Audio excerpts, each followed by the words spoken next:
Thank you, my friends.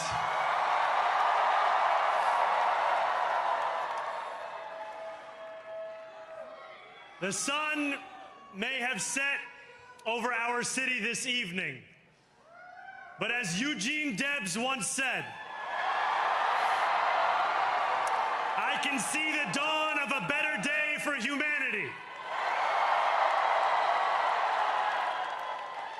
For as long as we can remember, the working people of New York have been told by the wealthy and the well-connected that power does not belong in their hands. Fingers bruised from lifting boxes on the warehouse floor, palms calloused from delivery bike handlebars, knuckles scarred with kitchen burns. These are not hands that have been allowed to hold power. And yet, over the last 12 months, you have dared to reach for something greater.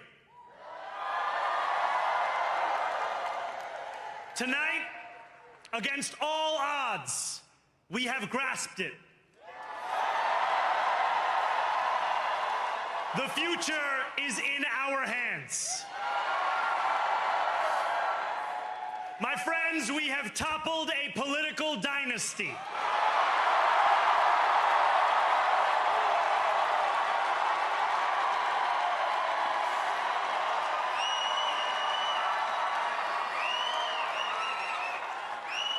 I wish Andrew Cuomo only the best in private life. But let tonight be the final time I utter his name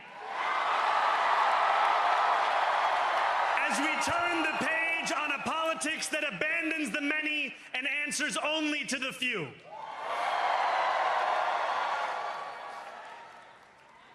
New York, tonight you have delivered a mandate for change, a mandate for a new kind of politics, a mandate for a city we can afford, and a mandate for a government that delivers exactly that. On January 1st, I will be sworn in as the mayor of New York City.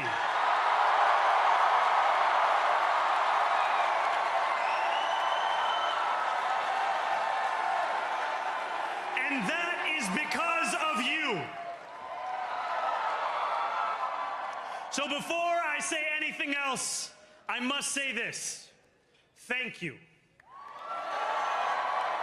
Thank you to the next generation of New Yorkers who refuse to accept that the promise of a better future was a relic of the past. You showed that when politics speaks to you without condescension, we can usher in a new era of leadership. We will fight for you because we are you. Or as we say on Steinway, ana minkum wa ilaykum.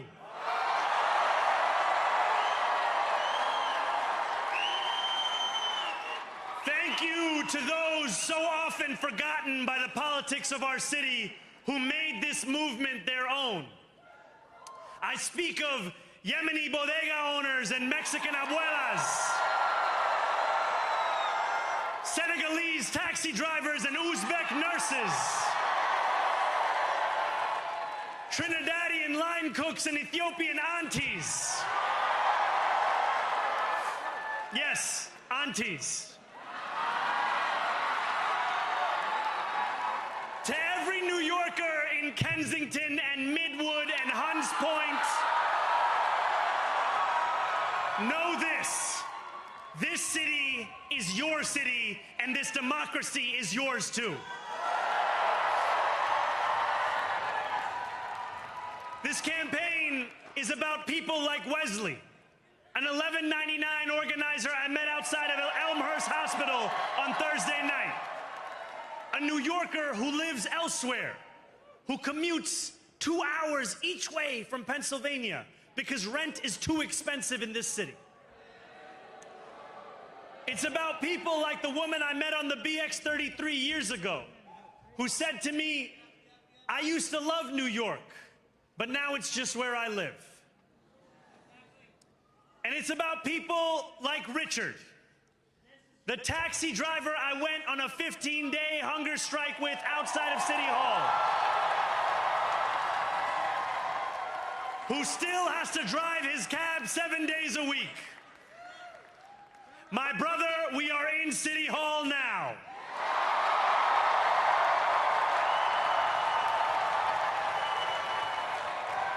This victory is for all of them, and it's for all of you.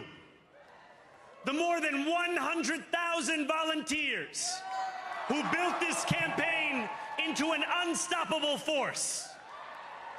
Because of you, we will make this city one that working people can love and live in again.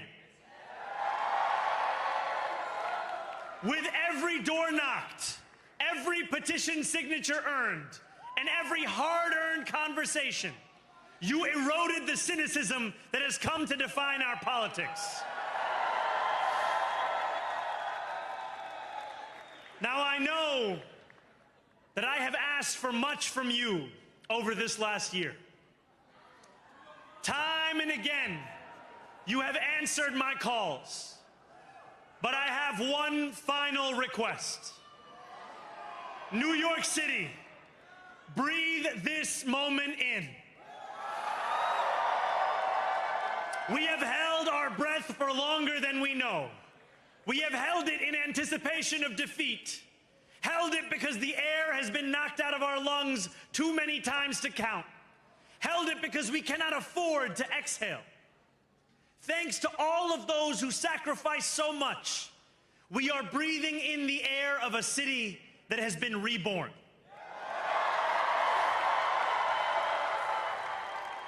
To my campaign team, who believed when no one else did,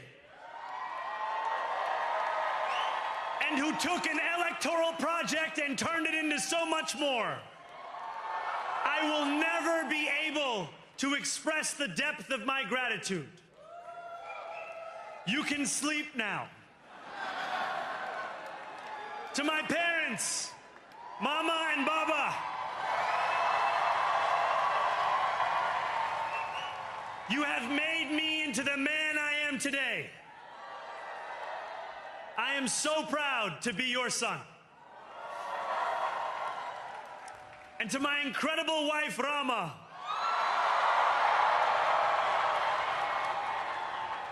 Hayati, there is no one I would rather have by my side in this moment and in every moment. To every New Yorker, whether you voted for me, for one of my opponents, or felt too disappointed by politics to vote at all, thank you for the opportunity to prove myself worthy of your trust. I will wake each morning with a singular purpose: to make this city better for you than it was the day before. There are many who thought this day would never come, who feared that we would be condemned only to a future of less, with every election consigning us simply to more of the same. And there are others who see politics today as too cruel for the flame of hope to still burn. New York, we have answered those fears. Tonight, we have spoken in a clear voice. Hope is alive. Hope is a decision that tens of thousands of New Yorkers made day after day, volunteer shift after volunteer shift, despite attack ad after attack ad. More than 1 million of us stood in our churches, in gymnasiums, in community centers, as we filled in the ledger of democracy. And while we cast our ballots alone, we chose hope together. Hope over tyranny. Hope over big money and small ideas. Hope over despair. We won because New Yorkers allowed themselves to hope that the impossible could be made possible. And we won because we insisted that no longer would politics be something that is done to us. Now it is something that we do.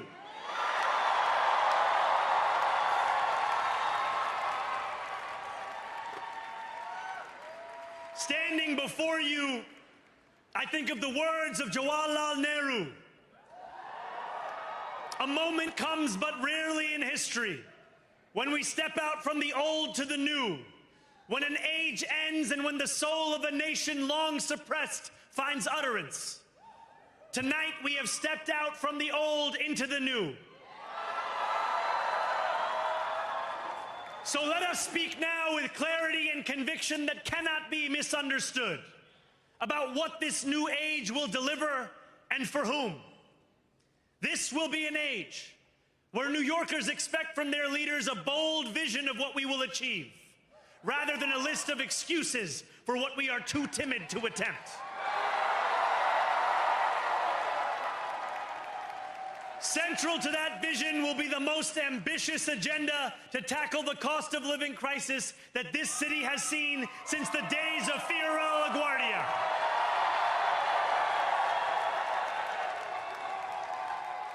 An agenda that will freeze the rents for more than 2 million rent-stabilized tenants.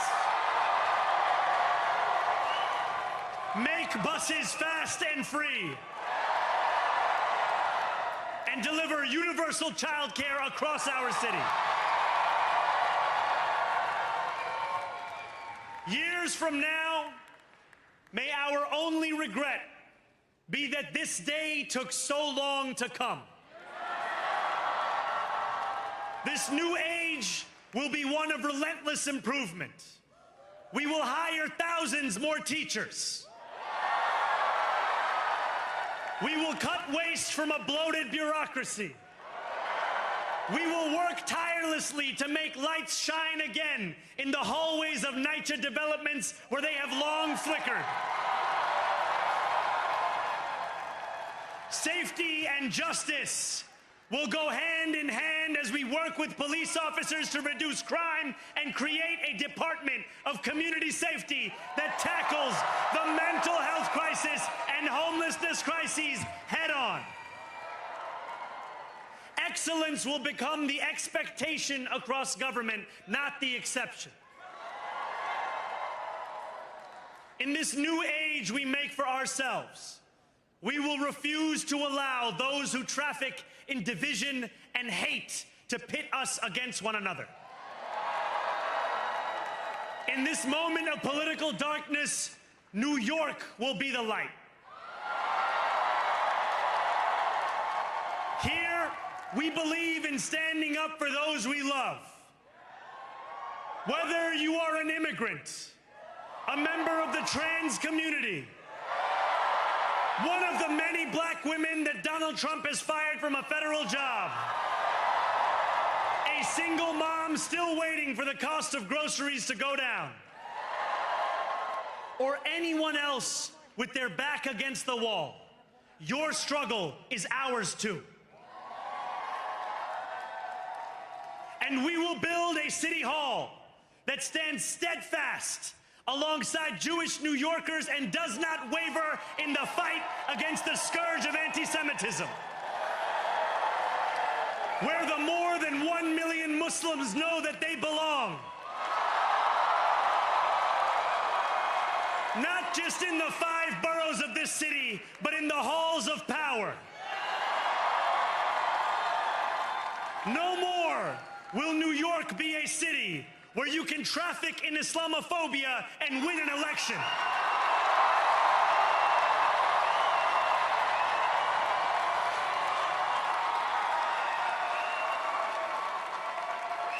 This new age will be defined by a competence and a compassion that have too long been placed at odds with one another. We will prove that there is no problem too large for government to solve and no concern too small for it to care about. For years, those in City Hall have only helped those who can help them. But on January 1st, we will usher in a city government that helps everyone. Now, I know that many have heard our message only through the prism of misinformation. Tens of millions of dollars have been spent to redefine reality and to convince our neighbors that this new age is something that should frighten them. As has so often occurred, the billionaire class has sought to convince those making $30 an hour that their enemies are those earning $20 an hour. They want the people to fight amongst ourselves so that we remain distracted from the work of remaking a long broken system. We refuse to let them dictate the rules of the game anymore. They can play by the same rules as the rest of us. Together, we will usher in a generation of change. And if we embrace this brave new course, rather than fleeing from it, we can respond to oligarchy and authoritarianism with the strength it fears, not the appeasement it craves.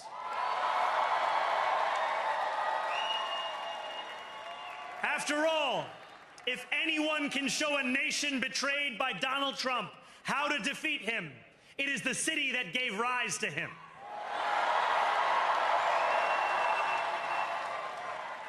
And if there is any way to terrify a despot, it is by dismantling the very conditions that allowed him to accumulate power.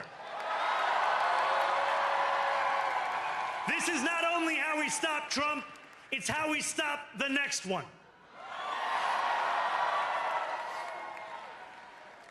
So, Donald Trump, since I know you're watching, I have 4 words for you. Turn the volume up.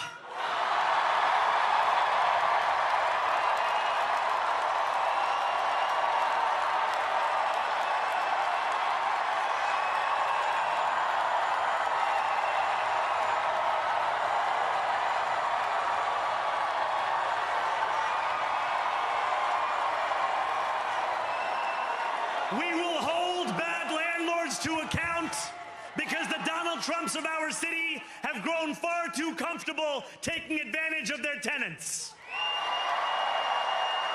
We will put an end to the culture of corruption that has allowed billionaires like Trump to evade taxation and exploit tax breaks. We will stand alongside unions and expand labor protections because we know, just as Donald Trump does, that when working people have ironclad rights, the bosses who seek to extort them become very small indeed. New York will remain a city of immigrants, a city built by immigrants, powered by immigrants, and as of tonight, led by an immigrant.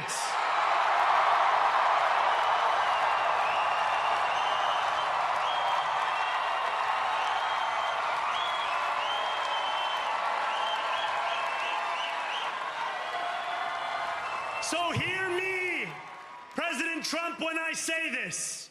To get to any of us, you will have to get through all of us.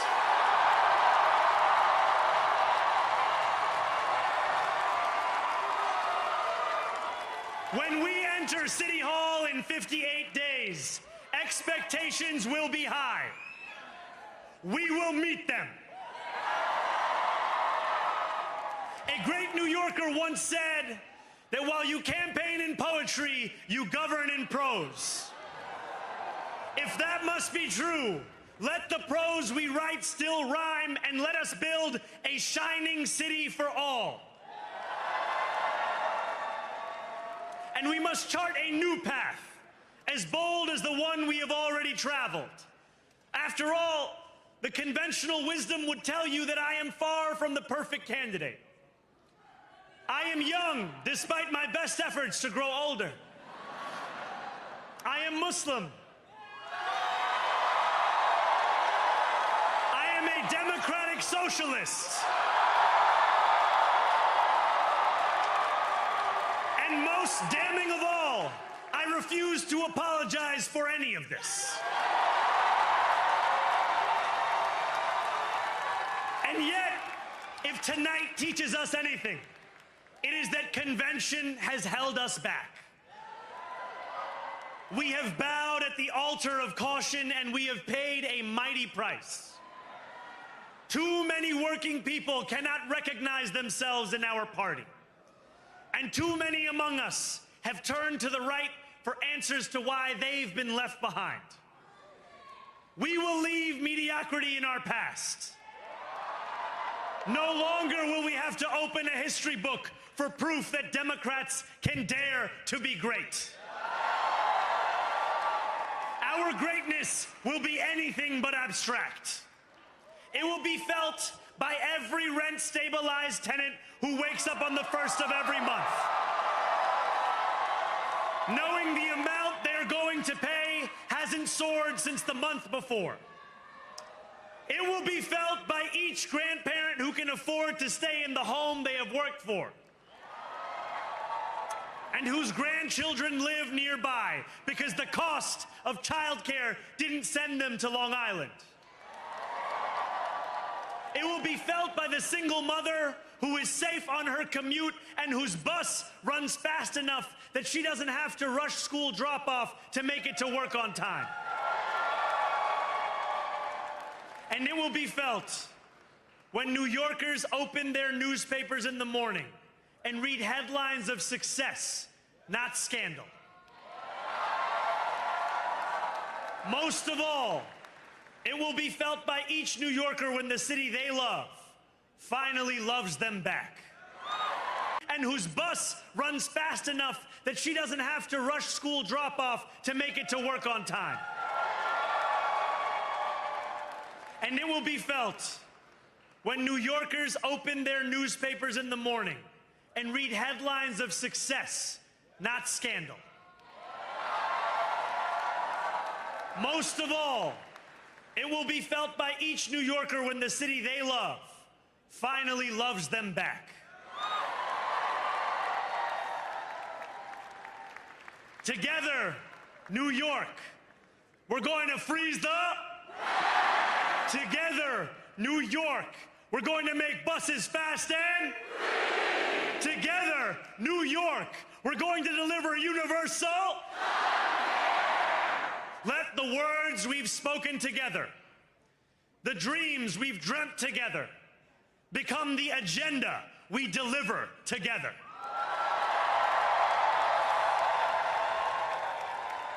New York, this power, it's yours.